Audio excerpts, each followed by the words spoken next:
Hello and welcome to a Talk Lit Get Hit bonus chapter, the little book chats in between the big ones. We'll talk about reading, authors, and have discussions with people who, like us, can't shut up about books. We might get sidetracked and talk about literally anything else, But this is a bonus chapter we wrote just for you.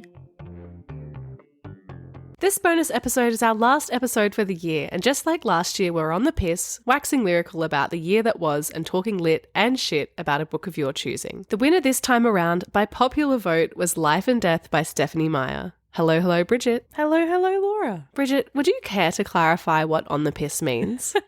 Just means having a few drinks, you know, with your gal pal. It's 1 o'clock somewhere. Happy hour is every hour, etc., etc. Thank you. Thanks for clearing the air. What are you drinking? Well, we just finished 2 lovely glasses of ginger beer. With pebble ice. Oh, let me tell you, Maddie bought me this ice machine for my birthday, and it is the best present I've ever received in my whole life. I love pebbled ice so much. We didn't know what it was called. We were calling it gravel rice. Gravel rice. This drinks are working. Gravel ice. And it's just really enriched my life. So, yes, we've had the ginger beer with gravel rice. Oh, my God, I said it again. Oh, shit. We've had one drink, to clarify. We had the ginger beer with the gravel ice, and now we're having some hard solo with the gravel ice. That's so funny. All of these drinks, though, are leftovers from my 30th and also your wedding. Oh, nice. So we're big drinkers, obviously. Like, we're I still know. on drinks from months ago, and that might be why after one drink, I'm mixing out the word rice and ice. Well, I did say last time we did this that I am a real lightweight. I'm not very good at drinking, even at my own wedding. I had to put myself to bed. She was in bed by 12:05. Oh, there were... After nearly falling in the fire. Get me away from these flames. Truer words have never been spoken by a bride. And you know what? Had a great sleep. You did. Woke up fresh the next day. You were up really early. Clean on top of the world. Before we kick off our discussion of the book, I think it's only right that we do a little bit of housekeeping and talk about the year that was. This is our Christmas party, so we need to like tie up loose ends. You need to, you know, clear the crap out of the cupboard to get ready for the new year. So I'm keen for this. Me too. Simple task. Maybe we can start by ranking our podcast books. So this year we've read 12 books specifically for the show, and I'm not talking about our other discussions like our Bridgerton, Mona Award, Sally Rooney episodes. I'm talking about the books that we read to cover off on our 12 genres throughout the year. I'm thinking, let's rank them. Least favourite book to most favourite book. The suspense will kill us. Starting with the shittest book. Bridget, would you like to kick us off? We are 100% going to have the same book here, and it is 50 Shades of Grey. It's the shittest book to have ever been written, edited, published, printed, etc., etc. It sucks. It's so bad. It sucks so bad. It feels so unoriginal to hate on it, but it truly is just the worst. I mean, it is hated upon for good reason. Agreed. My number 11 is romantic comedy. That is my number 11 as Oh my well. God. Once again, boring. Nothing happens that is worth putting in a book. Main characters are awful. Pandemic treatment, awful. Jerry poos his pants. Poor Jerry. Poor Pupcakes, or what was a dog called? I can't remember. Papason. Sprinkles or something. Oh, who knows? Who cares? What a stupid book. Stupid book. My number 10 is Song of Achilles. Mine too. What the heck? Another boring book. Wow. If you like it, I'm sorry. You can like it. But I hate mythology. And in the time since I've read it, I've even backtracked of some things that I said that were complimentary. Like, I think the writing is just so, I don't know, a word that you've used before is overwrought. Like, for no reason. It's just too much and like nothing's being said. I would probably take back how positive I was about it in the episode as well, which still wasn't that positive. But I think when I look back on it, I really had almost zero fun reading it. So on that basis, it's a solid 10. To me, it just read like, I got up in the morning and I watched the sunrise. It filled me with hope and excitement for a new beginning. I looked at the sun. It filled me. Like, it was just over and over again the same shit and said nothing. My number 9, a book I still didn't enjoy but still had a tiny amount more fun reading, is Divergent. I think before I got too far into this book, actually almost the whole way through this book, I was like, yay, YA fiction. But then overwhelmingly afterwards, I was like, yay, what? YA fiction. Yeah. Exactly that. It's like when you stop to think about it for a second, you realize how completely insubstantial it is. What a stupid rinse and repeat exercise of a book it is. I see why it killed the genre. I think it could have been something more. It's not a bad setting. It's not a bad plot. It's not a bad idea. But like rereading it now, yeah, I can see where there's parts that are lacking. What was your number 9? My number 9 was A Good Girl's Guide to Murder, mainly because of the audiobook. I didn't mind the book, like YA fiction again, had to have my YA blinkers on. I try not to let that preconception taint what I feel about a book, but I don't know, it's just sometimes you've just had enough. I don't know. I get it. I really do. I'm really happy to like move into 2025 and not think about this book anymore. Please, no more YA. My number 8 was Cemetery Boys. Once again, another YA book that I thought was kind of lacking. I think I said in the Divergent episode, or maybe you did, I can't remember, that we have books like The Hunger Games. They are YA. We have books of that caliber. Why can't all YA be like that? I mean, I just can't get past my annoyance regarding the main character of Yadriel. Poor guy. So I don't care. Yeah, what was yours? Actually, my number 8 was also Cemetery Boys. And I think that I almost would say I enjoyed this. Actually, I would say I enjoyed this. I got swept up in the story. I thought there were cute moments. I got emotional. But also, like, it's a story about 2 guys that fall in love over the course of like 2 days. It was fated to not be liked by me because it does have so many elements like the urban fantasy, the paranormal romance, the insta-love, just sort of like a lot of glaring plot holes where I was never going to like it that much. I'm surprised to have liked it at all. I had a really dreadful feeling going into reading it. I was like, this feels like a very nasty thing to do. Feels like a hate crime. Yeah. I was like, thank God it actually was quite good.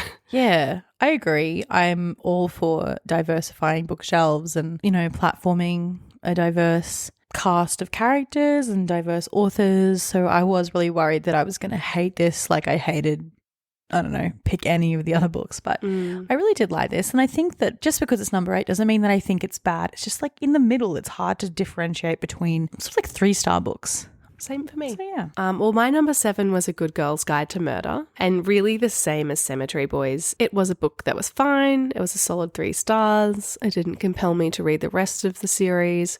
I got caught up in the story at the same time. I thought bits were funny. I thought bits were slightly moving. I found some of the characters endearing. I unfortunately listened to the audiobook, which left a really bad taste in my mouth. I see why people like it. I acknowledge it wasn't for me. My next one was Rouge. Oh my God. Is that Spoilers, yeah. Rouge for me was, I think, the second Mona Award book that I had read, and I was expecting it to be like Bunny, which I had really enjoyed both times that I read it, more the second time. I really enjoy how Mona Award writes relationships, especially mother-daughter relationships. I find them to be quite heartbreaking and realistic, even though they're set in this surreal, magical fantasy land. But it didn't like pull me too far into the story. And I think talking about the episode in the podcast really helped me enjoy the book. I think I feel very similarly. I think when I read it, I thought, yep, this is pretty good. I'm having fun, I guess. I'm not sure that I get it. I remember searching for some sort of obvious overarching theme or metaphor and not quite feeling sure that I'd understood it or I'd grasped what the point was. And through talking about it on the podcast, I got a lot more appreciation for it, but I just can't stop the fact that my initial reaction was, okay. I really think she's a very talented writer, and I think she has like a very distinctive style that I enjoyed, like in Bunny. And I haven't read all of her other books. I read part of 13 Ways of Looking at a Fat Girl, and the part that I read, I was like, yeah, this is definitely Mona Award. I think she's a talented author. I don't think Rouge hit quite as I hoped it would for me. The next one for me was Divergent, and it really wouldn't have been this high on the list if I hadn't read it in 2013, 2014. I just remember really liking it at a time when I wasn't reading that much. I was at uni, I was pretty busy, I had multiple jobs, and this book somehow made its way into my life. I really liked it. So reading it now, I can recognize that it is not a great work of art, but I still enjoyed it for what it meant to me 10 or so years ago. My number 5 was Bride. This is a very weird list of books because actually there's not many on this list that I truly loved. Spoiler alert. And there are a lot where I'm like, 3.5, 3 stars. Bride, we didn't discuss this in our episode. I think it wouldn't make it past a 3 stars for me still, but I had a lot of fun reading it. I'm also putting it so high on this list because I'm just shocked. I'm just overjoyed. I'm so happy for Ali Hazelwood that she's redeemed herself in my eyes, not that she cares whatsoever. I can't help it. She had us by the throat. She had us by the plot throat. She did. She really did. My number 5 was also Bride. And I feel exactly the same way. I have been disappointed by Ali Hazelwood books in the past. I have liked Ali Hazelwood books in the past, but this one is by far the best so far. So far. So now we're getting to the pointy end of the list. And my number 4 is Everything I Know About Love. I mostly really enjoyed this book. There were a few parts that let me down. As we talked about in the episode, I hated the recipes. I hated the ones where she would say like texts I sent off my friend's phone and things like that. I just thought, why would you include this? But I also just can't get past the fact that she is a privileged woman talking about how she gets drunk, gets high, dates the same guy over and over and over again without seeming to learn from any of that. And I mean, it's a memoir, it's her life, but I just think at some point there has to be a little bit of growth. And I don't know how much of that was evident in the book. That's a good summary of how I felt about Everything I Know About Love. And despite that, my number 4 was The Hating Game. But you were right that this is the pointy end of the list because this was even more difficult than figuring out the books in the middle. I loved The Hating Game. It feels like it could almost be a number 1, honestly, and that could, again, be purely for the shock of enjoying it so much. I thought it was so funny. I can't quite figure out why I was so completely charmed by this book, but I just know that I was. It is my number 3, and I feel exactly the same way. I'm so happy to have liked a fluffy, unserious book, especially because it's by an Australian author. Advanced Australia Fair. Well, we're not so different after all because my number 3 was Everything I Know About Love. And I was debating putting it lower on the list, kind of for those same reasons that you listed, but I have read it, I think, 3 times now. I do find something moving or insightful or funny about it each time I read it. And although, yeah, I do definitely see those problems with it, I think 3 times reading a book and not hating it is a pretty good tally. Yeah, I think so too. It's number 4 for me. But I still really like it and I'm still really excited to see her talk. I think, is it next week or the week after? We're going to go to Brisbane and see her in person. So I'm very excited. My number 2, interesting to see if we'll be the same here, is My Brilliant Friend. I really thought this book was just so expertly crafted. It's also doubly impressive because it's translated from Italian by Anne Goldstein. So we have another layer that I really can't even begin to understand. I love the friendship so much. I love the setting. I love the life lessons the girls are learning. It's just incredible. My number 2 was Pride and Prejudice. Oh, swap. It feels a little bit sacrilegious and I did struggle making this choice. It's hard to say how much my decision was influenced by the fact that My Brilliant Friend is new to me. I really wanted Pride and Prejudice to have that number 1 spot because as we discussed in the episode, it is just so shockingly enduring. And actually saying that out loud now, I'm like, I've made a mistake. But for the same reasons that you found My Brilliant Friend brilliant, that's why it's my number 1. I think, yeah, I was just so completely amazed by the fact that it's translated fiction. And I think it was a story that's quite new to me. And a story that I love to see these two very insular, codependent female friends, but told in a way and in a setting and in a time in history that I've never read before. And although I am yet to read the rest of the series, as I so boldly said I would definitely do, I'm still really excited to get there one day, hopefully soon. I find myself thinking about it quite often, which is always a good sign. So obviously my number one is Pride and Prejudice. And I was also trying to decide whether this should be 1 or 2, but I just thought I have to give it number 1. I love it. It's just so romantic and funny, sharp. It's got so many observations that are still relevant now. And also like the source material for one of the greatest movies, one of the greatest TV shows. True. That was really hard to keep track of, so I'm glad we're finished. Me too. This, I think, would be much easier. I want to know what your favourite and least favourite episodes are. Ooh. It will be so interesting to see how these differ from the rankings that the books were given. As we've discussed many times, just because a book is good doesn't mean an episode is going to be good, and just because the book is bad doesn't mean the episode is going to be bad. In fact, it's normally the opposite.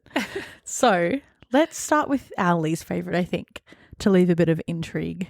What is your least favourite podcast episode of season 2, Laura? My least favourite episode of season 2 is My Brilliant Friend. Interesting. Very shrewd words by you, Bridget. I think the reason for this is that I found it really difficult to talk about. I think I was aware it was a type of book that I don't feel we've ever really talked about on the show before. It was quite a bit more literary. I think we had this translated fiction discussion going on as well, and I really didn't feel equipped to be handling it with like any sort of insight. I think it's also a book that aligns more with our personal reading styles. Yes. As well, which was quite a big departure from the books that we usually read on the podcast. And I think that's also partially why I found it so difficult to talk about, because I found myself getting really defensive.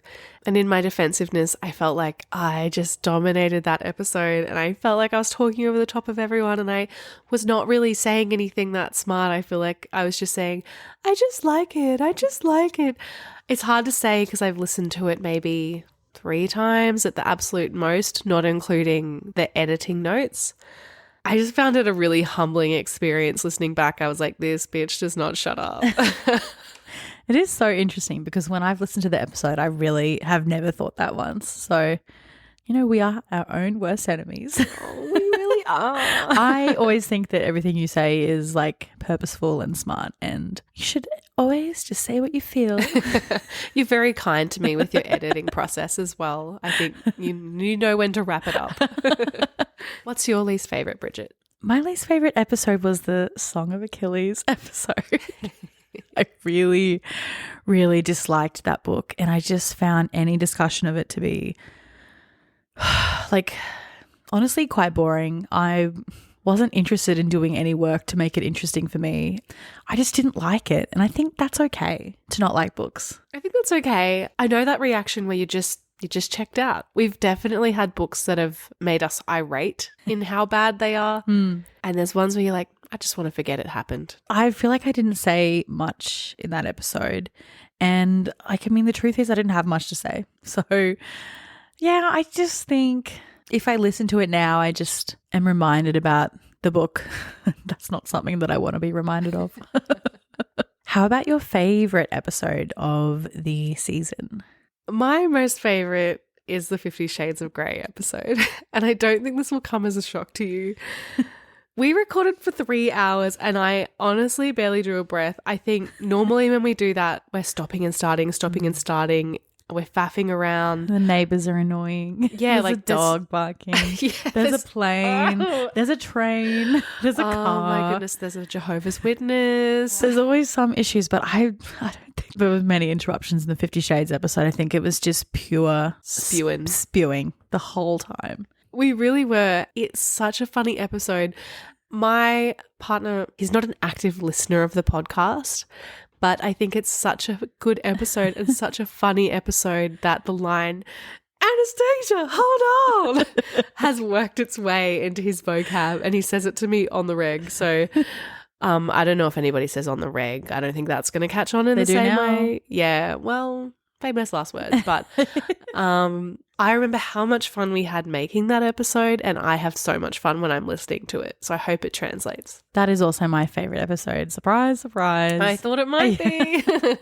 Editing the episode, I just had a smile on my face, like my cheeks were hurting. When I listen to it, it's the same. It's just so terrible. The book is so terrible that you just can't have, it's impossible to not have fun when you're talking about it. And it's so funny to me. Also, I just love any time that you're doing an accent. So we've done our favorite, we've done our least favorite. What about your wildcard episode? Do you have any honorable mentions? Highly commended at the Eisteddfod Participation Award. Make all the boomers mad. What do you reckon? I think if I had to give a special shout out to any episode, I would give it to the Cemetery Boys episode. This is one I was actually listening to today, and it was an episode that we did without Erin. And I remember we were really stressed about doing an episode without her. It was the first time we'd ever had to do one. And I think something that was good about the podcast was this like dynamic that we had between the three of us. We're old friends, and it was easy to chat and, you know, make it fun. And I think we were very worried that we wouldn't be able to rely on that sort of natural banter or facilitation of conversation or whatever you would call it. And although in retrospect this book isn't my favorite, I'm really proud of us for putting in so much work to structure the episode and to make the conversation meaningful and to just try and make it a good episode. What about your wildcard episode? My wildcard episode was Talk Lit with Us. I think when I was doing my favorite and least favorite episodes, I sort of forgot that I could include the bonus chapter episodes. But I do really, really love this episode because we get so many messages from listeners and followers on Instagram, TikTok, and people are just so funny. I love being able to share some of the funny conversations that we have, the funny things that are sent to us, and also respond, because I feel like doing this, it just sometimes feels a bit like shouting into the void, and we never really know who's listening or if anyone's even listening. Like, we've got the statistics, but it's like, what does this even mean? Like, we've got these numbers, but it's just us talking to each other. Yeah. And I think you're all bots. Yeah. But I just found that was a really fun episode, and I don't know, we've had a lot of good feedback about that as well, and people have been asking us to do another one, so we really do want to do another one in the new year. Yeah, I would love to. This episode will undoubtedly contain spoilers for not just Life and Death by Stephenie Meyer, but also the entire Twilight saga, including Twilight, New Moon, Eclipse, Breaking Dawn, and Midnight Sun. If you've somehow escaped knowing the plots of these literary masterpieces and would like to keep it that way, press pause on the episode now. This is something that we don't typically do for our bonus episodes, but I think Life and Death deserves a little more reflection. For the uninitiated, according to our dear friend, it felt so good to be reunited. Our dear friend, the Twilight Wiki. Thank you. Thank you. Once again. Here's a little summary coming to you courtesy of the Twilight Wiki. Life and Death, Twilight Reimagined, is an additional non-canon reimagining of Twilight. The book was written and published by Stephenie Meyer in honour of the 10th anniversary of the Twilight franchise. The story is set in an independent parallel universe in which the most significant difference is that the genders, names, and roles of the main characters have been reversed, with only a few exceptions. It follows essentially the same plotline as Twilight, with necessary adjustments and slight changes to dialogue, backgrounds, and personalities of the characters to accommodate the switched gender roles. Life and Death also features an alternate ending from the original plotline. I could hear you giggling throughout the whole thing. I just can't help it. I'm sorry. Okay, I think it's only right that we share our initial thoughts, expectations, hopes, and dreams. We owe it to Miss Meyer, Mrs. Meyer. So I just completed my yearly reread of Twilight. I read Twilight, then Midnight Sun, New Moon, Eclipse, The Short Second Life of Brie Tanner, and Breaking Dawn. I think I did that in 20 days. When it came time to suggest a book for Talk Lit, Get Lit, I obviously had Twilight on my mind. I suggested it knowing that I would read it even if it didn't win. Surprisingly, it did win. I was surprised. It was a shock to me. I really thought we were going to be reading It Happened One Summer by Tessa Bailey, but Life and Death really showed us that the Twilight community is never far away. They are robust. Where you lead, I will follow. Honestly, I was pretty excited to read it. At this point in time, the last 6 books that I read were vampire books. And I was like, give me more. I also said in, I don't know, one of the episodes in the Twilight Saga Mega Mix Extravaganza that I had read this book. And I don't know if I was lying or if I had made a fake memory or if I have read it and I just forgot about it. I can't remember, but I said that I'd read it. So it's a mystery. It's one of the great mysteries of our time. It felt familiar to me. I mean, there's a lot of reasons that could be true. Yeah. But I just can't work out what's true. So I don't know if I'm a liar, if I've got amnesia, or if I'm just making things up for no good reason. That would be very Robert Pattinson of you. How about you, Laura? What were your initial thoughts? I was so intrigued to partake in a piece of Twilight-related media that was completely new to me. Not only had I never read this, I think I'd heard so little about it that I almost thought I'd imagined it. I knew nothing about it. I was suspicious because seeing nobody talk about it made me feel like it was extremely awful or boring. And then I found it in my street library, which was pretty astonishing. And I picked it up, but I remember I ummed and ahed, like, why would I ever read this? I don't think I'll ever read this. Thank God I got it because, yeah, just as shocked as you about the vote. I was very excited to read this, genuinely. I just think about the fun that we had while we were doing our Twilight Saga Mega Mix Extravaganza. And I'm also like so happy because we still have Midnight Sun. We still have this Short Second Life of Britain or whatever it's called, if we ever wanted to read that. A reread is always on the cards, for me at least, because reading the books this time, I found so many things that I hadn't picked up on before, or maybe I hadn't just forgotten, new things that I thought were worthy of discussion. Don't forget new things that made you cry. New things that made me cry. What did I tell you? Something about Jacob. Yeah, I was shocked. Did Jacob make me cry? Yep. I know that I cried in another place. I cried when Bella showed Edward her mind at the end of Breaking Dawn, which is quite embarrassing. I think it was when he got the wedding invitation. Oh, yeah, 100%. No, that's it. Yeah. So, yeah. That's right. I forgot about that. So it wasn't really that I was crying about Jacob. It was Edward related because of course it was. But I was crying. Let me read it out to you. It's so nice. God, I blocked that from my mind. But I remember because you told me and I was like, oh, I really can't even pretend to relate to this. What was really funny was after I like took a photo and sent it to you, I was like, oh, it's actually not that nice. So even I know.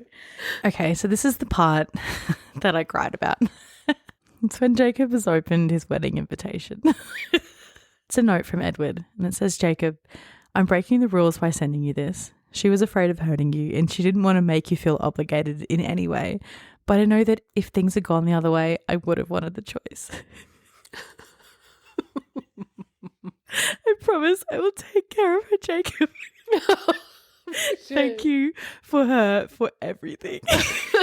Edward. God, Jesus. It's so nice. I've got tears in both eyes. You got so red in the face. I could see it coming. I need to get a tissue now and wipe my eyes. We're going to skip the blurb because the blurb is the same as Twilight with the names swapped. But as per usual, I think it's good to share our post-reading feelings. Bridget, I'm so nervous about your reaction. I'm freaking out, but I'm just going to say it. I'm just going to say once again, I'm so shocked that I enjoyed this. Oh. I enjoyed this. Like, not a lot, but like way more than I thought I would. Okay. You did not like this, No. I'm gathering. No, I really, really hated it. This is amazing. This is like the first time we've ever disagreed. I'm so happy about this, actually. maybe not for this book, but I was hoping that we would have a book that we disagreed on because it's been a little bit too smug. Nice. Yeah. Yeah. I think I just couldn't help myself. This is my dream. My dream is that Twilight ended at Twilight. I think while at the time I was so happy that the saga continued, I think that I can say now that Twilight is undeniably the best book. Like for me, it should have ended there. I think the rest of the series adds nothing for me but agony. I really don't like Jacob.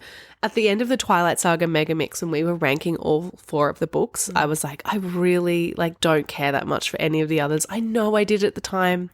So, I mean, I guess it's hard to talk about now because I know it used to be important to me, but Twilight is such a perfect, cozy read. And so the opportunity to revisit that and have it sort of anew in its entirety was great. I think a disclaimer is that if it came out as Life and Death and I never read Twilight, I would not have given 2 shits about it. I would not have cared. It has to be a boy. It has to be the self-insert of Bella. But I just had fun. I had so much fun reading this. I'm really happy for you. Yeah, okay, go on. Okay, so the only word that was coursing through my veins, through my mind, was abomination. I thought this was an abomination. It took away everything good about Twilight. The ending was absolutely awful. I used to think that Bella should have become a vampire in Twilight. After reading this, no. If that is how she's going to write that ending, no. What was going through her mind? That was the stupidest. That transformation process and after is the stupidest thing that she's ever written. It's so dumb. Well, I don't disagree with you there. I think I'm possibly getting confused because the way that she wrote it is awful. But the ending itself, I love. I am so happy that the Bella/Beau character is reaping the rewards of the stupid, selfish decisions they've made throughout this novel. They have to reap the rewards, that is, attend their own funeral. That's so true. And watch the people that they love cry and know that they'll never make amends for the horrible shit that they said to them. I mean, this is, okay, maybe I'm coming on a bit hot here. Anyway, I think you're right. I think I liked the concept of the ending, but the way that Stephenie Meyer wrote it, I mean, you are right. The word is abomination. She's made no improvements as an author. No, I think the funeral part, I thought that was actually devastating. But for me, my main problem was the transformation. Also the fact that I didn't believe their relationship. I didn't believe them together. I think with Bella and Edward, I did for some unknown reason. I really do believe that they were obsessed, in love, that was it for them. But I just, for some reason, I don't buy it with this. And I just think that when they got there and realized it was too late to suck the venom out, I was just imagining Edythe in my head being I barely know this kid. I don't want him because I don't know him. He's an idiot. I'm an idiot. I don't want him. But they're stuck together now. And I just think that if Bella had changed into a vampire at the end of Twilight, I don't know if I would have had the same reaction. But the way this book was written, the changes that she made in their personalities, I just didn't buy it. I don't know. Edythe would be filled with regret that she ever spoke to this kid, that she's now stuck with him for the rest of eternity. He sucks so much.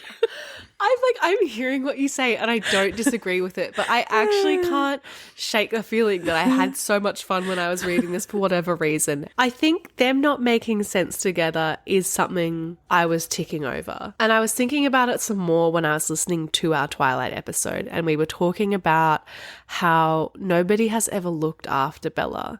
And so it makes sense, even though Bella can't really seem to articulate it or understand it herself, but it makes sense that she's looking for somebody like Edward who will take care of her and who can protect her and who wants to look after her. And I mean, justice for Bella, because one of the things that upset me about this book was that Beau got more of an explanation about what a shit parent Renee is than Bella ever did. And I was kind of he didn't deserve that. He's just a man that's on this page for a hot 500 pages. Poor Bella. And I just think in that regard, what Edythe provided Beau was never really explained. Like, I really understand what you're saying about, like, it doesn't make sense why they're together apart from she's hot to him and he's obsessed with her. It also didn't seem to me like Edith's life was lacking in any part. I think for me, the main appeal of Edward is that he is tortured. He is a sad, sad boy who is just like wandering the night, looking for meaning in his life, grappling. This is so ridiculous. I know, I hear what I'm saying and I know how stupid it sounds, but he's like wandering around looking for meaning, like dealing with these existential crises, like year after year, decade after decade. I'm sure it will turn into century after century. But Edythe just seems like she's like bopping around, having a great time. Again, I hear ya. I will say though, I had a good time reading it. I just thought it was shit, like utter shit. I found the process of reading it fun because I was rereading Twilight like page for page, and it was also like a bit of a test for my Twilight knowledge. Yes. To be like, that word's wrong. What the hell? Why did she change that? Very interesting that she chose that word instead of what was in Twilight. God, isn't she just insane? I think I was not expecting to enjoy it whatsoever. I had very low expectations for it. And once I heard, so what I had heard was that it was a word for word retelling. And the only difference was that she had done like a find and replace for the characters' names.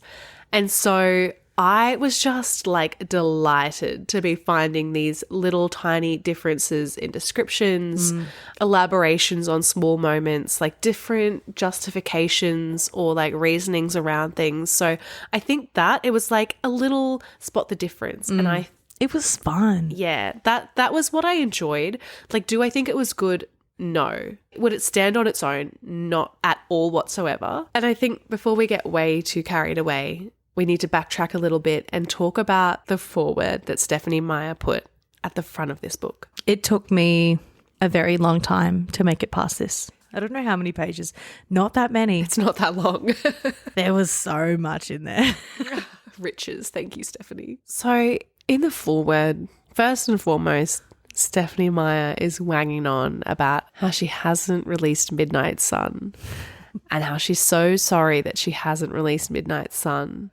But she thought, she had the idea that it would be so fun to see what if the roles were reversed and what if she could kind of correct some of the things in Twilight. It was for the anniversary and people were upset that she wasn't releasing Midnight Sun. I think almost every review I've read of this book has been like, where's Midnight Sun? Why would she do this instead of Midnight Sun? But she said in her foreword that she didn't have time to write Midnight Sun. And so she just rustled this up. What else are you doing, babe? I don't know. With this, she's setting out to course correct Twilight's wrongs. In this foreword, I stumbled upon, I think, another bizarre line in the sand Stephenie Meyer's drawn in her research process. And that is a little dabble into parental custody rights in the 1990s. She lays out the conversions that she's made in this novel. She says, I've done a pretty much straight across the board gender swap with all of the Twilight characters, and there are two exceptions. The biggest exception is Charlie and Renee, who have stayed Charlie and Renee. Here's the reason for that. Beau was born in 1987. It was a rare thing for a father to get primary custody of a child in those days, even more so when the child was just a baby. Most likely the mother would have had to be proven unfit in some way. What, like that would have been hard with Renee? Insane perspective, Stephenie. Insane. Yeah. I have a really hard time believing, she goes on to say, that any judge at that time, or even now, would give a child to a transient, unemployed father over a mother with a steady job and strong ties to her community. So I guess she's referring, if Renee was a police officer or something like that, I'm sure she would have made her like a social worker. Of course, these days, if Charlie had fought for Bella, he probably could have taken her from Renee. Thus, the more unlikely scenario is the one that plays out in Twilight. Only the fact that a few decades ago a mother's rights were considered more important than a father's rights, as well as the fact that Charlie's not the vindictive type, made it possible for Renee to raise Bella, and in this case, now Beau. I mean, I have so many questions about this. And the first is like, why is it a custody battle? Why can't she alter that aspect of the story? Because as we will discover, she's made quite a few minor tweaks to the reasonings behind things. Why couldn't the story have just been that Charlie was transient and Charlie was, you know, jobless, but he had a great relationship with Bella. He was there for her. Renee was career focused. Renee was rooted in her community. And nobody's the bad guy. It's a good question. I guess because she's Mormon. Like, nobody can be divorced unless it's like for a bad reason. And nobody can be breaking up a home unless it's like with ill intentions. I don't know. Maybe I'm pulling at straws here. Well, I wish that I could say that Stephenie Meyer revealing herself to be a men's rights activist was shocking to me. But unfortunately, checks out. Like, of course, this is what she thinks is important enough to write in like her first offering to the franchise in 10 or less than 10 years. But of course, this is what she's talking about. What a surprise. Another titillating tidbit from this book is that she says she's sort of writing this to dispel any perceptions based around gender that you may have had coming from Twilight. But then she goes on to say on the very next page, there are many more changes in the writing that were necessitated by Beau's status as a male person. So I thought I would break them down for you. She assigned some arbitrary numbers here, but the one that annoyed me so much was that she said, because Beau's personality developed slightly differently than Bella's, the biggest variation is that he's far more OCD. He's not nearly so flowery with his words and thoughts, and he's not as angry. He's totally missing the chip Bella carries around on her shoulder all the time. We will talk about this more later, but like, this book is longer than Twilight, so I don't know where she gets off saying that he's not as flowery, because he yaps. He says nothing of consequence at any point.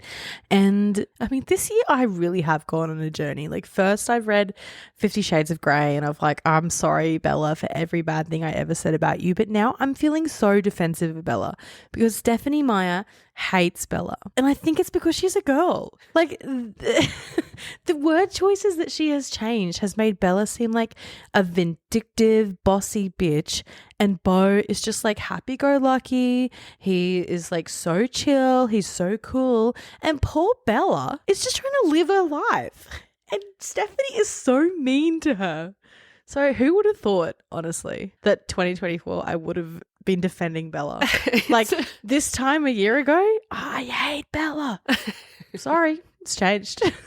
It's a real journey, but I understand. I felt so sad for Bella because, again, listening to our Twilight episode when we were talking about, you know, Renee's shitty parenting, Erin had a line where she said, I just wish that we had one sentence from Bella where she said something like, it's nice to be looked after for the first time, talking about Charlie. And we got that with Beau. He has a line when Charlie puts the snow chains on his wheels and he's kind of like, hang on, this is a normal thing for a parent to do. Why am I feeling so emotional? I shouldn't have to do that stuff for myself all the time. And it just shit me because I think that's a very obvious realization for that character. And I felt so sad that realization and that like sentence level exploration of that relationship between Renee and Bella's inner life was not explored in Twilight or in any of the subsequent books. And that said, I had fun observing that difference. Like, it's shit, Beau's shit, the book's stupid, but I took great joy in watching it unfold. Looking at the specs that she provided for her changes, and she was like, actually, these are, of course, rough estimates. I did not count all of the words I changed or do any actual math. Why include it then, babe? Also, do you not have like an assistant? Do you not have a publishing company that could have maybe given some actual thought to this, maybe a search function, or just made it seem less like you just whipped it up in a night? That was so dumb. I just don't know why she does these things. Another of her arbitrary calculations was that she said 5% were mythology issues. And when I read that, I was like, oh, thank God, justice for the Quileutes. No, not at all. Not around these parts, partner. She used her massive platform. I mean, this is the 10th anniversary edition. She used that platform to make absolutely zero course corrections where it mattered. Well, I think it could be time to talk properly about Beaufort Swan and Edythe Cullen. I mean, I think we've alluded to how you feel about Beau, but would you like to flesh it out somewhat? I think the first thing that I want to talk about is the choice of names for our two main characters / all of the characters. I would love to. I just think that there is something wrong with Stephenie Meyer. 100%. I don't think there was a single name where I thought good pick. Actually, the best one, undeniably pitch perfect, no notes, I actually loved it, was Michaela Newton. Yes, 100% agree, actually. I think that's the only one she truly got right. I thought I had good ones, but looking at my notes, they're like awful. What a cop-out. Hated this. Criminal. Hang on, there's got to be one more. Okay, there's ones that don't count. So we have like Paul and Paula. What about Dr. Snow and Dr. Snow? Quill and Quill.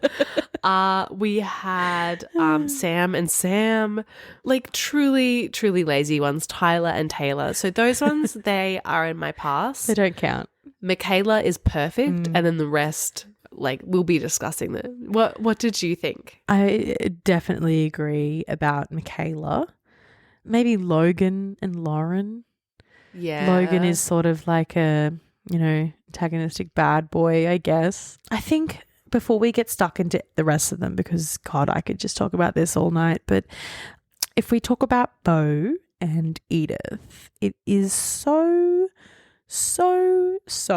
interesting to me that she decided that her two main characters would be called Beaufort and Edythe. Could we not think of any other names starting with B and E? Do you have a pitch for what you think the name should be? Beaufort, I really struggle to replace. Same. I have nothing. I hate the name Beau. I actually hate it. Beaufort didn't even know it existed. I'm not convinced she didn't make it up, but I really struggle to find an 18th century name. I mean, not that Isabella is.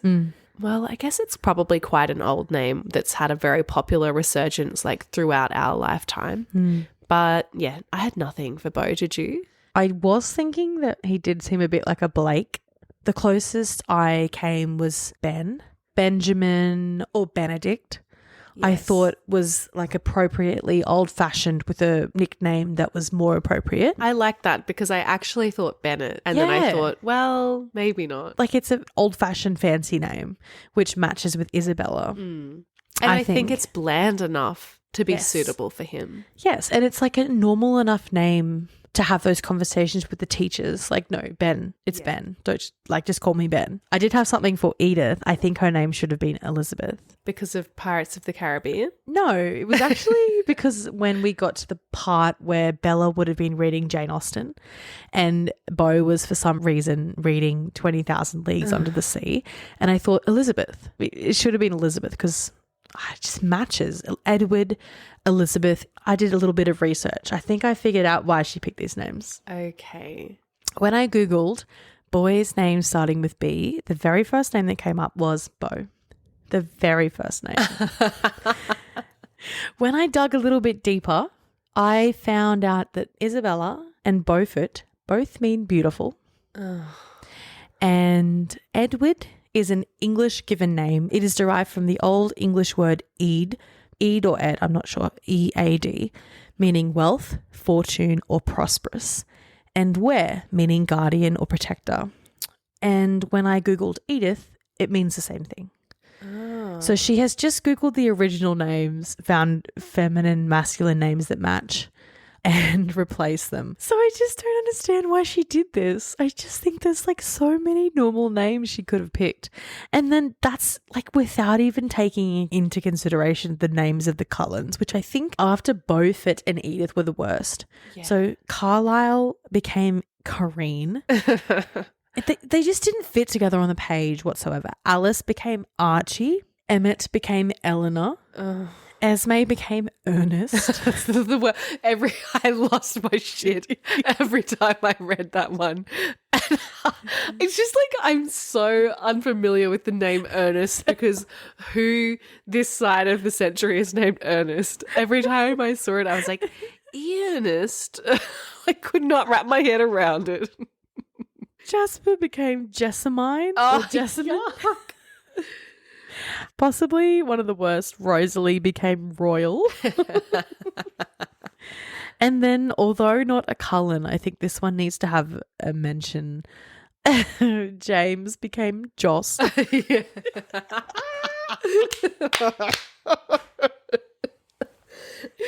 It's just so unbelievably dumb. It's Jacob Black becoming Jules Black. That is so stupid. The name's Julie. Oh, and I did another one of my favorite things, which is make a voice memo. This is me when Beau is at La Push and we're just about to meet Jacob, and I was like, I cannot even imagine what this is going to be. Just about to get to the part in Life and Death where Beau meets Jacob, and I'm just trying to think of what Jacob's name might be because there have been some truly unhinged names. And I'm coming up blank because there's already like a Jessaminda or Jessamine or something. Maybe like Jacqueline or Jackie. Something crazy. It would have to be spelled weird if it was Jacqueline. Honestly, I don't know how her mind works. Let me have a look. I'm going to give you my live reaction of what her name actually is going to be. Julie. Are you kidding me? It's Julie.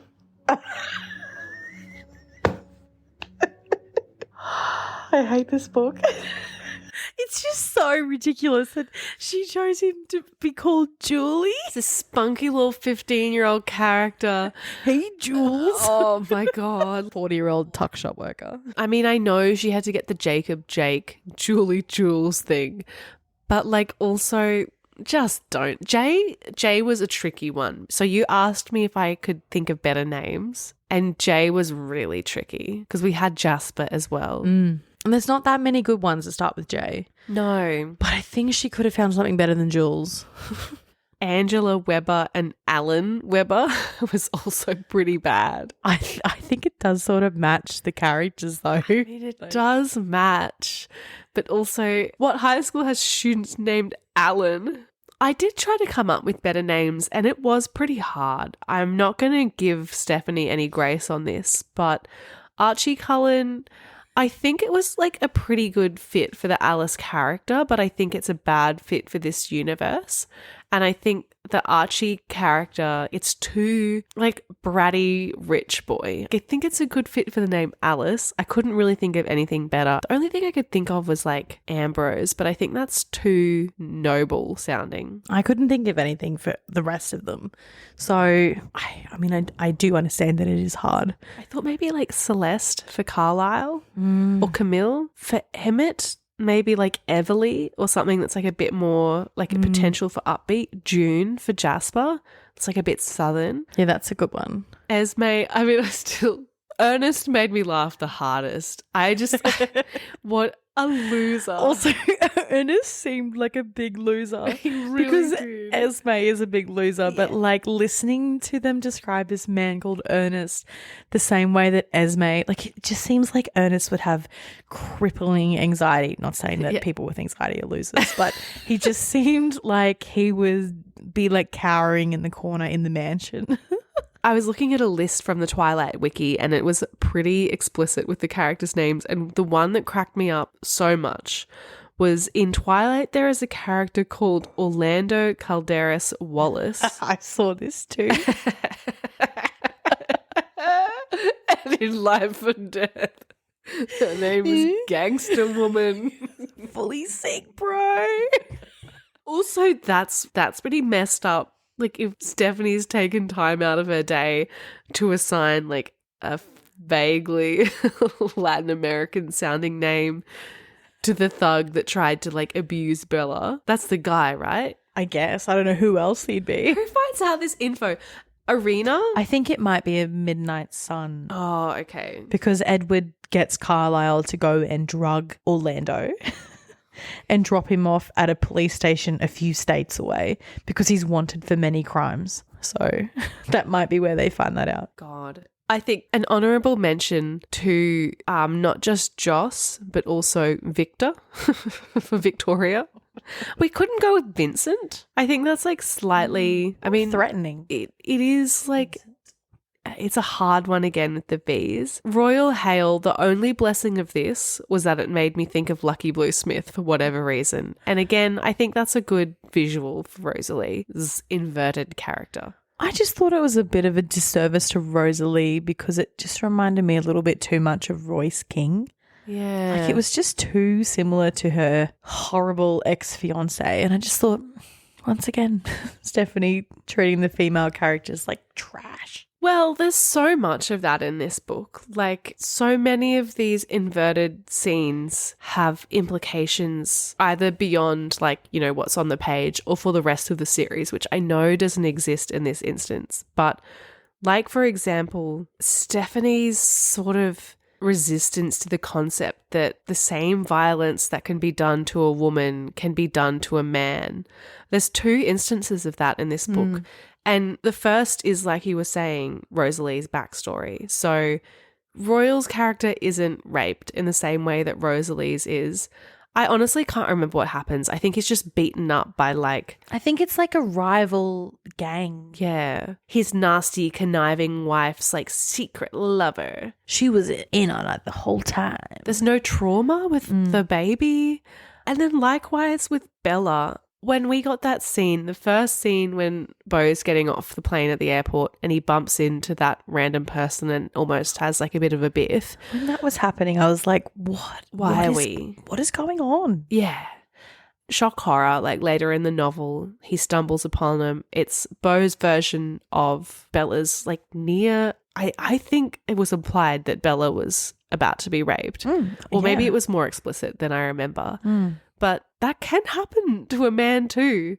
And senseless crime happens all the time. It doesn't have to be a run-in from somebody who's a policeman's son at an airport. She was really doing a lot of legwork to justify why that would occur to Beau. There's the potential to look at that and say that Stephenie Meyer was making some sort of feminist comment, but I really don't think that's true. Yeah, I don't think so either. I know we've spoken about their names, but is there anything else that you'd like to say about the characters of either Beau or Edythe? I think it was very interesting that Beau was allowed to be a little bit more raunchy than Bella ever was.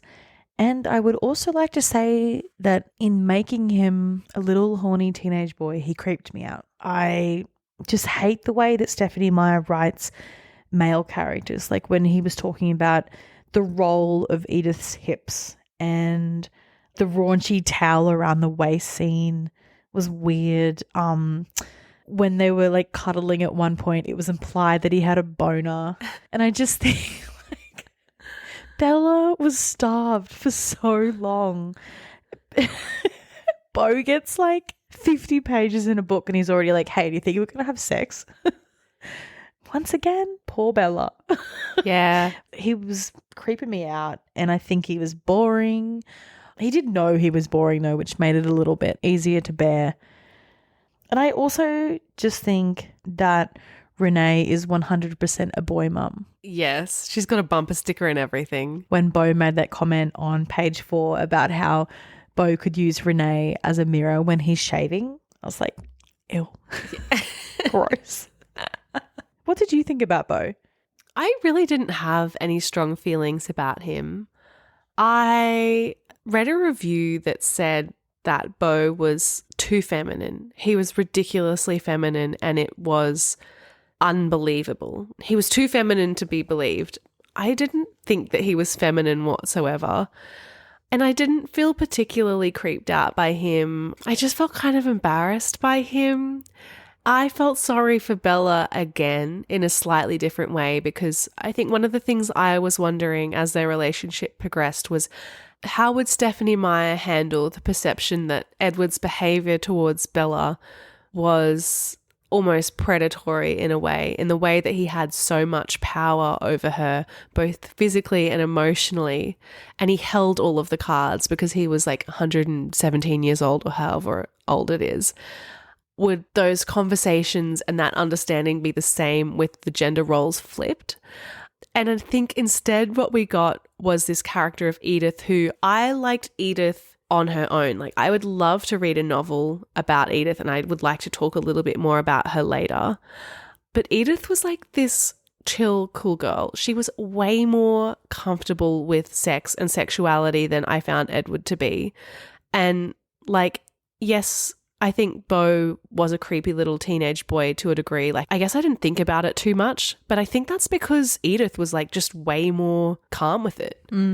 She wasn't like, no, you'll go to hell, like the way that Edward was. There was no moral through line in this. Yeah. And it made me feel so bad for Bella because, like, again, why was she being punished so much? I think with Edythe, for me, like the real allure of Twilight for me is Edward. Yes. It's just no one like him in the literary world. And I just think Edythe is interesting when you take her away from Edward, but like in comparison, she's nothing for me. And I mean, maybe if I was a man, I might feel differently, like, but I really doubt it because what did she do? Like, what was her character? I agree with you. I don't think Edythe, I don't think really anything in this story exists or works well without the context of Twilight. I will say that I thought a lot of Edward's lines worked really well in her voice. I think Edward's lines morphed her into this character that was completely different to him somehow, and a character that is in no way going to be getting in a relationship with a character like Beau. Like, somehow through giving them the same dialogue but making them different genders, I think she pushed them further away. Like, I perceived her as that cool, confident, hot, like slightly bratty, slightly cheeky, old soul kind of girl that has no business being in high school, and is like, when she's talking to a character like Beau, she's just entertaining him. Yeah, she's just toying with him. Manic pixie dream girl sort of vibes, but in the best of ways. Yeah.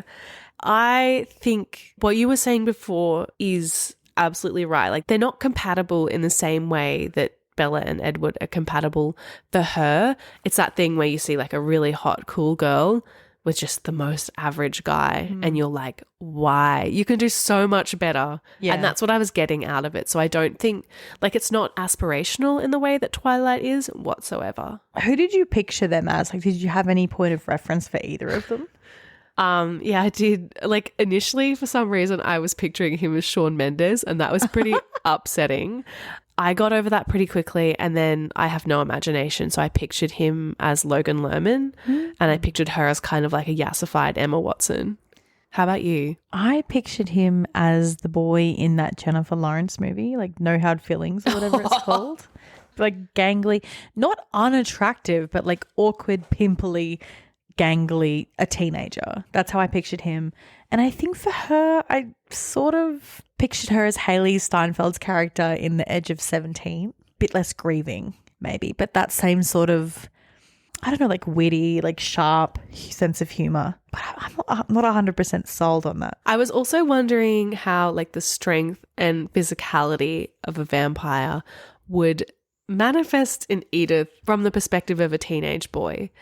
And initially I was like, oh, okay, all right, because he was kind of saying something to the effect of like, oh, she looks really strong somehow, like she's confident, blah, blah. Like, he's had something kind of semi-neutral and positive to say about her to start with. And then suddenly it was like he was talking about her twig-like collarbones. And it just was so annoying that she's an actual vampire. She keeps telling you that she could crush you. Like, she could kill you in an instant. And he's still like, she's so tiny. I just like, she's the most frail little bird. It is pretty funny that like we did have one line on page 174 where Edythe says to Beau, try not to get caught up in antiquated gender roles, even though the whole book Beau has been doing exactly that. Like, he's been carrying her bag between classes. she's a vampire. She's fine. Also, even if she wasn't a vampire, girls can carry things. It's fine. You don't need to do that. You don't need to open car doors. I mean, you can if you want to, but it's not a requirement. And you don't need to pay for dinner. No, but there was that scene where she paid for lunch at the cafeteria, which is something we never discussed in Twilight. I really want to talk about this. I've done some research. This was real weird. I think in Twilight, it didn't specify how much they spent. No, I thought cafeteria lunches were free. Well, they nearly are. In Australia, we don't have mess halls or whatever you call it. We have like a canteen or a tuck shop or something like that where you just go and choose what you want. But most people, I would say, bring their own lunch to school. Bring a sandwich and a banana and then you're set. So according to educationdata.org, the average cost of a school lunch is between $2.75 and $3. Whoa. At my school, you'd be like nearing $10, I reckon. That's a good deal. So in an average 31-day month, school lunch costs anywhere between $55 and $60. And for a year, that would be between $495 and $540. Adjusted for inflation, a 2004 school lunch would have cost less in today's money than $1.80. Oh my gosh, that's good. So they spent $24.33 on lunch for two people, which is nearly 7 times each. So I want to know, what were they buying and why? And again, once again, please, vampires of the world, stop buying food if you know you're not going to eat it. This is a plea from me to you. I thought Charlie's relationship with Beau was quite funny because I really think that Charlie thought that Beau was a dumb shit. What led you to believe this? At the end when Beau was like, I've just got to leave, Dad. You just got to let me go. And he was like, are you on drugs? Like, you can't leave now. I just think he treated Bella with so much more, I don't know, like mutual respect when he said that his scarf looked goofy. Yeah, slammed. That was pretty funny. I also think it was funny, like we still had those comments from Beau about like Charlie being wary of dinner. And he was like, he's probably used to my mom's cooking. It's probably because you're a 17-year-old boy. Yeah. That's probably more to do with it. I doubt he remembers your mum's cooking, babe. Which is another thing that I always forget to bring up whenever we're talking about Twilight. And it's when she realizes that Charlie is still in love with Renee. I am surprised that this was left in because once again, where's the proof? Yes. He's just got like family photos up. He's not off to Kmart every weekend thinking, how can I redecorate this house? He's never there. He's fishing. He's watching sport. He's not interested. Doesn't mean he's still in love with someone from 17 years ago. Yeah, there's absolutely zero evidence to back up this bold claim that they confidently make at the start of 2 books. I loved his commitment to saying holy crow. Yeah. Could have done without that both times around. I also think another weird choice for Stephenie Meyer to make was maintaining that Beau was OCD in that way that so many people do when they have no diagnosis, they have no real understanding of what obsessive compulsive disorder actually is. It's just like, oh, I like to have things straight. I'm so OCD. That absolute rubbish. And one of the only examples that we get of him being so OCD is him reorganizing the kitchen to the way that he likes it, which I think is a pretty normal thing for someone who's going to be doing most of the cooking to do. And then also when he cleaned up the house, that was so obviously OCD. Yeah, it's weird because I think if we're using that arbitrary definition of OCD, then by that definition, Bella is more OCD. Neither of them are, I would pretty confidently say. But yeah, I was expecting to see some pretty intense behavior from Beau given Stephenie's confident disclaimer in the prologue, but nothing came to light. I love that the only weapon that Stephenie has in her teenage boy arsenal is him drinking milk straight out of the carton a few times. She's like, got him with this one. My God. I've got one last thing about Beau that I think really drives home how unfair Bella's story was. And it's the fact that Beau's transformation lasted one night because his bones were not as badly damaged and he was in good health. Bella's transformation was awful, absolutely awful. And it was awful to read and it would have been awful to experience. But like Beau, easy way out once again. Doesn't have to grapple with that. Makes a decision split second just to get rid of the pain. He's a vampire in a matter of hours and then everything's fine. It actually, the way it's tied up is like comically stupid. So there's two endings. There's the ending of the book and then there's the epilogue ending. And the ending of the book after he's transformed and like had the same experience as Bella but like majorly accelerated, where he's like, what the freaking heck? I'm actually not hungry. What? Like, it's hard. Like, he's just the best vampire ever. And he says, we ran together into the darkness that wasn't dark and I was unafraid. This would be easy, I knew, just like everything else. And then the ending to the epilogue is just as insipid. He said, forever was going to be amazing. I hated that. I mean, the ending, lazy, but you're so right about poor Bella. And while I didn't like the proposal or the marriage in Twilight, like 1,000 times more romantic than the shit that happened in this book. They were just like, you would marry me? Yeah. Oh, what do you reckon? Should we get married? Yeah. They're like 5-year-olds at preschool being like, you're my boyfriend now. Okay, you're my girlfriend now. I sort of blocked some of that stuff out. I don't know why she had to, I mean, I guess because she's Mormon. I don't know why she had to persist with that kind of thing because actually those characters are 17 years old. And also, like, part of the reason why they had to get married in Twilight was the public story. That they got married, they're going to grow away together. But everyone thinks you're dead. And also Edward wanted to get married to save Bella's soul if she became a vampire. And Edythe does not vocalize that concern one time. I also thought it was unfair, like in a similar vein, when I think it's after the meadow scene when they're spending the night together in Bella/Beau's room for the first time. And they're talking about vampire life. And Bella says, marriage, like, would that be possible for us? And then Beau's kind of like, could we smash? Again, I mean, we all know what Bella's asking, but she has to use this like veiled language because Edward answers the question in the same way, but he's not answering the question that she asked, which is, could we get married? In Midnight Sun, he does say something like, I knew what she was asking me, but because she didn't use the word, I didn't use the word either. They were tiptoeing around it. But you're right, it's shame.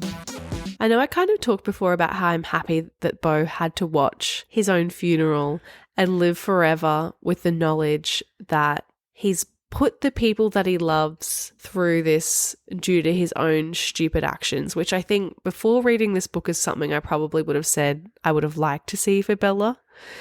I think I do think I like to see this for Beau, but something that crossed my mind is that the last thing he would have said to Charlie are those words that Renee said to him before she left Forks.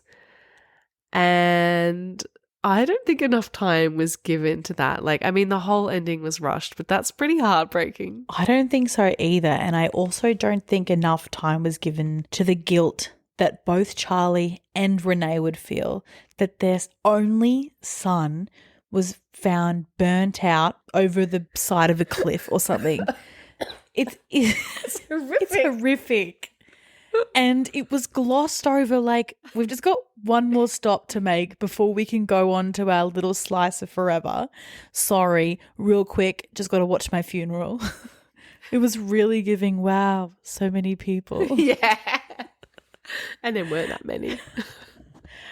Absolutely terrible behavior. Like, how can you watch your own parents be your pallbearers and then be like, okay, let's go? It's so true. I do like the concept. I think it's the only way I could have absolved it in Twilight as well, but I do like the concept that without vampire interventions, Beau actually would have died, or Bella actually would have died. I like that the choice is essentially taken out of all of their hands. Like, they don't get there in time, so it's not really up to Edythe to save Beau or change Beau. And it's up to Beau to say, do you want to live as a vampire or do you want to die? I think that's the only way it would have worked for me in Twilight because, I mean, it's just too insane of a choice. Like, we still have the same insta-love timeline. Like, it still takes place over 5 months or less. Yeah, but I do think that this was a real turning point in Bella and Edward's relationship. It was when he so dumb, but it's when he realized that he was strong enough to not kill her. Like, you know, he tasted the pomegranate. He was like, I love her, I can do this. And we just never got that with Edythe. We never got that with Beau. And I just think it's kind of the easy way out. I think it is, for sure. Maybe I'm just enjoying it as a new what if. Because, I mean, like what I'm hearing myself say and what I know to be true is that this ending is bad. And I think, yeah, maybe I'm just struggling to disentangle that I'm enjoying this exploration of another alternate ending.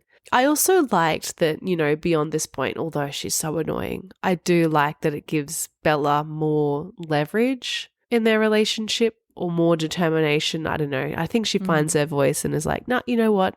Psychotic as it is, this is what I want. Although there are opportunities like for Alice to change her, like for Carlisle to change her, like for her to go to the Volturi, it's so intimate that it's Edward that does it in the end. I hate the circumstances, but it's not an especially romantic vibe to end up together by accident. We're coming to the end of the episode, but I just have a few things left over that I quickly thought I would bring up. And the first one was the like inspired description of Edythe's eyes. She had long eyes. Telescopic. He described her as having long eyes on page 42 and page 47. Oh, twice. I don't get it. Long eyes. It's not really a word that you associate with eyes. Tubular. Also, I'm not sure if Edythe wasn't aware that Beau was a human, because she kept saying things like, now be a good boy. I think she thought he was a dog. Weird vibes all round. I thought I would also just quickly say some of the words that I noticed that had changed. Yeah, please. That I think were gender crimes, basically. Yeah, please. I would love to. So my two examples that I think were quite interesting that Stephenie changed when she changed the gender was that Jessica could prattle, but Jeremy rattled. Very interesting to me, because prattling makes it seem like it's something unimportant, but rattling makes it seem like a divulging of information. Yes, I think so. Very interesting. And then also when Bella is released from the hospital, hisses to Edward, I need to talk to you, I hissed. Beau whispers it. Oh, he's so calm. Like Bella's she's just a bossy bitch. She's hysterical. She's hysterical, and Beau's just not. I noticed some of the big scenes, like the big quotes, had been changed. And I mean, nothing could compare to the original, so it's on the back foot there already. But I did think that the language had been significantly changed to kind of like downplay the sentiment, and I don't think that's really something that you can do in a book where the choice is death or vampire, basically. So in Twilight we have, my mind still swirled dizzily, full of images I couldn't understand and some I fought to repress. Nothing seemed clear at first, but as I fell gradually closer to unconsciousness, a few certainties became evident. About 3 things I was absolutely positive. First, Edward was a vampire. Second, there was a part of him, and I didn't know how potent that part might be, that thirsted for my blood. And third, I was unconditionally and irrevocably in love with him. Beau, on the other hand, says, almost immediately my body relaxed, the tremors stilling. I pictured her face in my head, every angle, every expression, every mood. There were a few things I knew for sure. For one, Edythe was an actual vampire. For another, there was a part of her that saw me as food. But in the end, none of that mattered. All that mattered was that I loved her more than I'd ever imagined it was possible to love anything. She was everything I wanted and the only thing I would ever want. It just doesn't hit the same. Nowhere close to hitting the same. She was an actual vampire. One of the other significant changes that I was quite vindicated by was the glittering aspect of the vampires. And this is something we talked about in our Twilight episode. I said that I had pictured it as sort of like difficult to behold beams of light shining off, and then was kind of like, humbled somewhat by the movie representation. And what we have in Twilight is Edward in the sunlight was shocking. I couldn't get used to it, though I'd been staring at him all afternoon. His skin, white despite the faint flush from yesterday's hunting trip, literally sparkled, like thousands of tiny diamonds were embedded in the surface. He lay perfectly still in the grass, his shirt open over his sculpted incandescent chest, his scintillating arms bare. His glistening pale lavender lids were shut, though of course he didn't sleep, a perfect statue carved in some unknown stone, smooth like marble, glittering like crystal. But by comparison, what we have in Life and Death is... It was only when her eyes flashed open and I got close enough to begin to understand what I was seeing that I realized she hadn't caught on fire. She threw her hands up again, palm forward, and I stumbled to a stop, almost falling to my knees. The light blazed off her skin, danced in prism-like rainbows across her face and neck and down her arms. She was so bright that I had to squint, like I was trying to stare at the sun. I thought about falling to my knees on purpose. This was the kind of beauty you worshipped, the kind you built temples for and offered sacrifices to. I wished I had something in my empty hands to give her, but what would a goddess want from a mediocre mortal like me? Laying it on a bit thick there, but I was like, okay, this is a description that matches with what Edward's saying, which is like, we're not human. Mm-hmm. And you can see it because of this. I just have one more thing to say about men's rights activist Meyer. And she took one step forward, but then she took one step back. So good news is she solved racism. Oh, thank God. She heard the criticisms of Eclipse, especially, and she made Archie say a little side note about how luckily he wasn't a skinhead. That was a few decades after his death, so it was a little bit too early to be a skinhead. That was on page 412, but unfortunately for us and unfortunately for Stephenie Meyer, on page 204 she had already taken a big leap backwards, and that was when she used the ableist S slur. Oh, God. I mean, now in 2024 we know that we should not be using that word. Yes. But I would say that in 2014 we also knew that. I think so. I did a little bit of research into the word usage, and the noun was originally a medical term and is now pejorative, though the severity of this differs between the United States and the UK. So that might be the difference here. However, disabled people in the UK often consider it to be one of the most offensive terms related to disability. So shortly after Weird Al Yankovic's song Word Crimes was released in 2014, Yankovic said that he had been unaware that the word as used in the song is considered a highly offensive slur by some people, particularly in the UK, and he apologized for having it in his lyrics. So this was the same year, at her big old adult age of however old she was in 2014, all of the editors that it had to go past. Why did no one pick this up? Why is it in the book? I mean, disability doesn't exist in the Twilight universe. Everybody's true. Perfect. That is true. Everybody is freckle-free and able-bodied and thin and hot and really funky fresh. Really cool. Yeah. But I don't know, can we have a Stephenie Meyer book without just layers and layers of problematic things? Oh, absolutely not. Bad choices.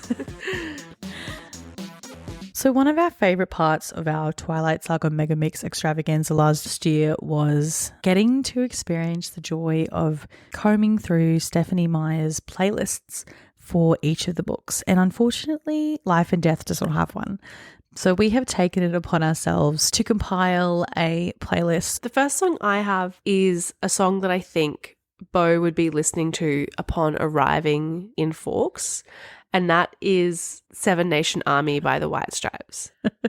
And I sort of had a vague feeling of what this song was about, but when I looked it up, according to Jack White, the song tells the story of a person who, upon entering a town, hears its residents gossiping about him and proceeds to leave the town in response. Great choice. Yeah. And I just think, he would be like, Yeah. And the rain would be in like time with the song. Yeah. He'd be like Walkman in pocket, head pressed to window, right in his feels. That's great. Thank you. What's your first song? My first song is for when Beau and Edythe are still in the stage of like sort of angry resistance to each other. And I picked the song It Ain't Me, Babe by Bob Dylan. Specifically for the lyrics, go away from my window, leave at your own chosen speed. I'm not the one you want, babe. I'm not the one you need. You say you're looking for someone who's never weak but always strong, to protect you and defend you whether you are right or wrong. Someone to open each and every door, but it ain't me, babe. Oh, I like that. I think probably they should have maintained that for the rest of the book as well. My second song comes not too long after my first song. I think this is a song he would be listening to pulling up in his truck. I don't know how he'd be playing it. In his head, he'd just be listening to it in his mind, I guess. And that is Here It Goes Again by OK Go. And he would also be obsessed with the YouTube clip. I watched that video like 3 times yesterday. It must be in our consciousness because I was like, this is perfect. He would so be that guy that's like, he has a tote bag. He buys records, but like not in the right way, whatever that may be. You and I know it. He doesn't. He wears like skinny jeans. He likes all the right stuff, but just not quite in the right way. And it's hard to put your finger on what that is, but everybody seems to know it. I guess except the people in Forks and Edythe, but like whatever. And the lyrics, just when you think you're in control, just when you think you've got a hold, just when you get on a roll, here it goes, here it goes, here it goes again. And I think despite the fact that he has lived in 2 cities his whole life, he'd be like, oh, that's just like me, right? Moving cities, the new guy again. I agree. What is your second song? My second song happens in my mind after Edythe saves Beau from the out of control vehicle, and she's like, it's better if we're not friends. Don't talk to me, and freezes him out. And so the song I picked was Losing Grip by Avril Lavigne. Oh, so good. Are you aware of what you make me feel, baby? Right now, I feel invisible to you, like I'm not real. Didn't you feel me lock my arms around you? Why'd you turn away? Here's what I have to say. Oh, so good. At that point in time, that's what I would have been listening to. Like as Beau was getting slammed into by the car, that's what I would have been listening to in 2004. So, you know, It's such a good song. Historically accurate.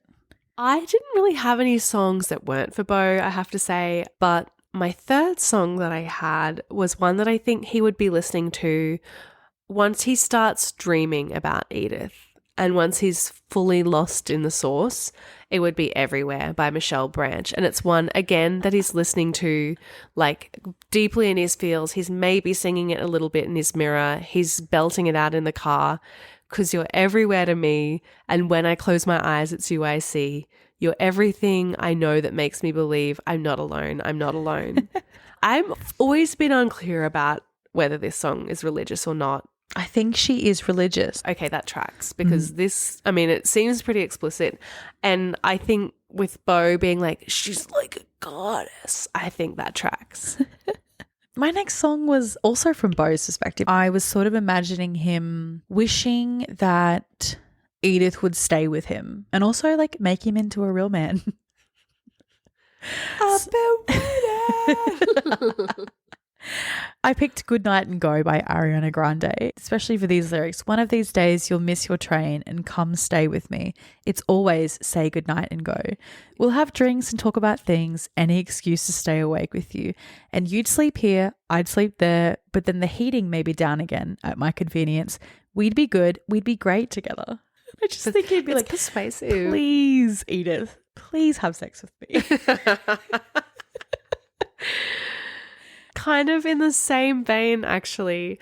This is a song that I thought he would put on in a bid to seduce her, in a bid to be like, see, like what a mature, sensitive guy I am. He'd put it on, be like, when she would say, "Oh, insert artist name," he'd be like, "Oh, you know him." And he'd just sort of be like, shuffling around near the record player, like looking over at her to see if she's noticed what he's put on. Yeah, well, I think he would put on Mystery of Love by Sufjan Stevens.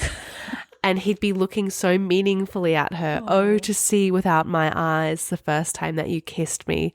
Boundless by the time I cried. I built your walls around me. I myself am not entirely clear what kind of love or what relationship, or if it's even about a relationship at all, this song. But I think he would be like, black and white. It's a love song and it's for you. The next song I was picturing Beau sauntering into Forks High the day after their ravioli date. And he's like, shit, yeah, my girlfriend's a vampire. And I think he'd probably be trying to think to himself, how can I make this last forever? So I thought Into the Dark by Ben Lee would be like perfect. And he's such a Ben Lee guy. I was one of those breathing tornadoes, but now I live at the eye of the storm, and it's all faded then since the separation, since I let your love keep me warm. You tell me, baby, that you can feel me. I send a message out into the dark. When I kiss you, that's the real me. I've got to find my way to your heart. Like he's like, I'm just going to make her my girl. He has that confidence about him against all odds. It's so staggering. Yeah. I only have one more song, but it is the song that I think is the Debussy in this universe. Well, I guess in this version I was picturing they get into Beau's truck because to a degree I don't really want to see Edythe listening to this, but it is the E.T. suite, like the main E.T. song by John Williams. I don't know it. It's like it's like incredibly similar to Star Wars. Yeah, that's what I was gonna say. I cry every time I hear it, honestly. But Beau would be the kind of person that's like, John Williams, as if he's not like the most prolific. He's got fingers in every film score in the universe. He'd be like, yeah, I just feel kind of like an alien too. Yes, 100%. And Edythe would be like, yeah, I mentored him or something. I've seen the movies. Like everyone. I was in E.T. She'd have something way cooler, but he'd be like, you know him? Speaks to me. Yeah. I have seen a few fan petitions saying that this should be made into a movie, which is staggering. But I think in its current form, no. But if we were to make it into like a modern day soft boy Beau, I would be more into that, I think. Like what you're describing, way more interesting than what we get in the book. My next song was a tandem, Edythe and Beau, when they're sort of grappling with their uncertain futures and how they're meant to have a life together. So I thought, wouldn't it be nice by the Beach Boys? Wouldn't it be nice if we could wake up in the morning when the day is new and after having spent the day together, hold each other close the whole night through? But happy times together we've been spending. I wish that every kiss was never ending. Oh, wouldn't it be nice? That's so nice. And you just know that Beau is the viral video guy that's always like, have you seen this YouTube video? It's like the Cadbury ad. Yeah. He's like, oh, you've got to watch it. This next one is where I got a little bit dumb, I think, a little bit ridiculous. And I just thought the way that Beau handled his immortality was so flippant and, I don't know, nonsensical. Just was absolutely stupid. He was basically like, shit, yeah, I'm a vampire now. So I thought It's Nice to Be Alive by Ballpark Music. That is so funny. It's going to be good. Don't stress. That's dumb. I'm here and it's nice to be alive. Oh, insufferable. Chill out. It's all right. Kiss me. It's nice to be alive. You've read him to filth. That is amazing. Just give me 1 second. It's going to go pop off to my funeral. I'll be back. And he would do that dance. It's like that. God, I wish you guys could see me right now. I thought after I finished my list, I was like, well, I probably do need a funeral song because he is a little bit sad. But I thought, as we spoke about before, Charlie and Renee don't really get much thought put into like the way that the rest of their lives is now just ruined, honestly. And I thought of one of the saddest songs that I know that I try not to listen to, and it's Bigger Than the Whole Sky by Taylor Swift. and it says, no words. Okay, just imagine this is Charlie and Renee. Forget about the other idiots. Okay. Especially Charlie. Don't care about Renee. No words appear before me in the aftermath. Salt streams out my eyes and into my ears. Every single thing I touch becomes sick with sadness because it's all over now, all out to sea.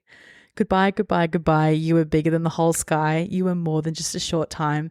I've got a lot to pine about. I've got a lot to live without. I'm never going to meet what could have been, would have been, what should have been you. It's very generous of you to assign that to this book. Poor Charlie. Like, Poor Charlie. everything he touches gets sick with sadness. Like he thought, allegedly he's still in love with Renee. She couldn't handle it. Beau couldn't handle it. What could have been is gone. He's never going to have it. Poor Charlie. That's good. That's good. So yeah, that's our playlist. I think we did well. It wouldn't be a Talk Like Get Hit episode if we weren't just saying just one more thing about 50 times. But I was looking at our dear friend, the Twilight Lexicon, and the information on the lexicon or like associated or similar lexicons, it was not that interesting. There's not that much to say about this book, despite the fact that we've been talking for almost 3.5 hours. That's crazy. What was interesting were the comments. One said, I read all of the Twilight books, but this one was by far the weirdest. Like, what even is this? First, girls are not that straightforward and will never mention other girls that have a crush on their BF/GF. I'm not against LGBT. And boys are not that much like girls. Seriously, Stephenie. It took me so long to figure out what this comment could possibly be in reference to. And I think it's like when Edythe is saying to Beau, oh, Lauren has a crush on you. She's going to ask you out. Or maybe Mackenzie? Yeah, whoever. They Michaela? all do. What are her names? Michaela has a crush on you. Taylor has a crush on you. She said there's 10 people that are in love with you. Oh my God. Yeah, I was waiting for her to say one of them's a teacher. Another one is a little comment thread. Someone said, it would be a nice gay human vampire love story. Another person says, someone should suspend your page because Edythe is a girl, not a guy. Does that qualify for suspension? What rules am I breaking? So. And then this is my favorite one, but it's a little tricky without being able to see the truly outstanding spelling going on here. I'm actually going to ignore this version and pretend I never saw it because the old version is way better. We're missing a T here. Because that if the guy is the vamp, then it's a lot better because of the gorgiose face, and that the girl should be the one to find out and be the nosy one because it doesn't seem right to have the girl be the vampire that's gorgiose and mysterious, and that the guy should be the nosy one and awkward one. So I'll just stay with the old version.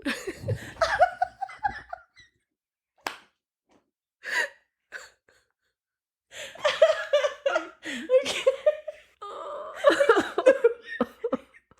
No one actually asked you. It's so funny. No one is making you choose. Gorgios and mysterious. We don't always do this for bonus chapters, but I think we really need to do favourite characters, least favourite characters, and lit or shit. Laura, who is your favourite character in Life and Death? It's got to be Ernest. Bless his cotton socks. I think my favourite character is Michaela. Oh, that's a good pick. Yeah, she was actually the only well-characterised character. Okay, so least favourite. Who was your least favourite character? Maybe Joss. Tell me why. It's shame related. What an embarrassing name. Sorry to the Josses out there. You're listening to Smooth FM, and next up we have Joss. I think Joss is a good choice because, like, even though she has a terrible name, she's also a terrible vampire. Yeah. Very mean. Stop it. Naughty. What about you, Bridget? Bo. Yeah. Well, I didn't see that coming. Bo sucks. It's so unimportant. I was going to say, remember that time Mum texted me that picture of that really scary clown doll and said, would you want this clown from Grandma's house? And it was so scary. And I sent it to you and I was like, why would I want this? I mean, I know it's something Grandma had when I was growing up. His name was Bobo. And I thought that the whole time, like I had a very insidious, like negative association with Bo. Anyway, sorry. Well, I mean, even without the clown. And now for the very last time in 2024, Laura, do you rate Life and Death by Stephenie Meyer, Twilight Reimagined, a 10-year anniversary special? Do you rate it lit or shit? I'm still going to rate it lit. You can't stop me. I'm not going to stop you. I'm going to rate it shit. Yeah, it's okay. It's okay. You stand there where he stood. You will never be Edward. Yeah. You know, like when you were sending me those messages about you finding new spots to be crying in Twilight, I was like, she's not going to like this. She's going to see this as nothing less than a hate crime. Slander. It's really offensive to my culture. And with that, we are closing the chapter on Talk Lit, Get Hit for 2024. We are so happy to have had you along for the adventure, and we can't wait to talk lit and shit in 2025. As always, you can have your say on what we read next year by keeping an eye on the link in our show notes and on our socials. Make sure you subscribe to the show, and if you want to be on the same page as us, follow us at talklit.gethit on Instagram and TikTok.